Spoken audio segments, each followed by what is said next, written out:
we have to use letters to write argument in symbolic form.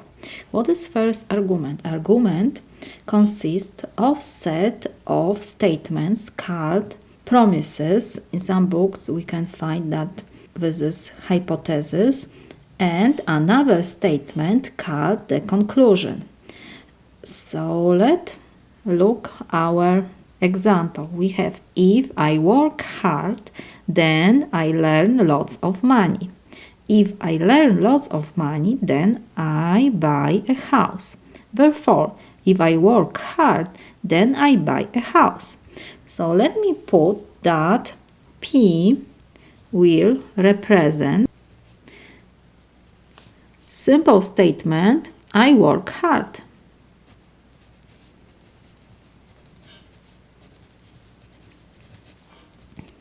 Next we have then, and next simple statement, let's put that this is Q, is I learn lots of money.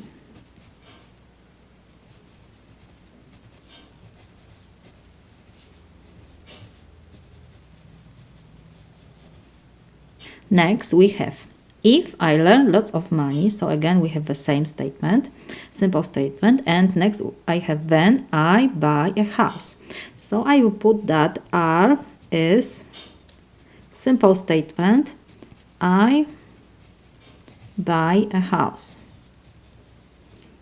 Next we have therefore, and we have if I work hard, I have, this simple statement is P, and I will when I buy a house, I have that this is R.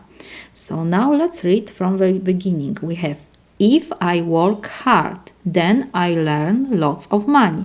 So we have conditional statement because we have here if, then. So let me write this. We have P, because P represents I work hard, implies I learn lots of money. So this is our Q. Next we will put in next row, again we have word if, then. So again we have conditional statement, I learn lots of money. So this is our Q, implies I buy a house. So this is our R. And next we have word therefore. So we have underlined these two statements. First statement is our first promise. Second statement is our second promise.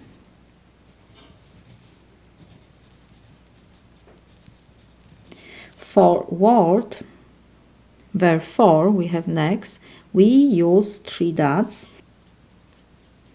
And next, this is for symbol therefore, we have if I work hard, then I buy a house. Again, I have if, then. So we have again conditional statement. And I work hard, this represents P. And we have implies I buy a house is R. So this is our conclusion.